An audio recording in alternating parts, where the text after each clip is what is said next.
మీరు లాస్ట్ వీడియోలో చూసారు కదా మేము మొక్కల పర్వతం ఎక్కింది. దాని తర్వాత మేము ఇంకా స్టెప్స్ కంప్లీట్ చేసుకొని ఇంకా మా మమ్మీ వాళ్ళకి గుండు మొక్కుండే అనమాట. అది తీసేసుకొని ఇంకా ఫ్రెష్ అప్ అయ్యి దర్శనంకి రెడీ అయిపోయాము.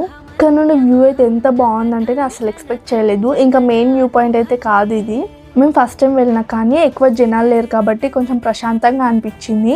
మాకు నైట్ ఉండే అనమాట దర్శనం 9కి. సో దర్శనం కన్నా ముందు మేము తిందామని చెప్పి అన్నప్రసాదంకి అయితే వచ్చేసాము. నేనైతే అస్సలు ఎక్స్పెక్ట్ చేయలేదు ఇంత బాగుంటుందని చెప్పి. టేస్ట్ కూడా బాగుంది. ఇంకా మెయింటెనెన్స్ అయితే ఇంకా చెప్పక్కర్లేదు, అంత బాగుందనమాట.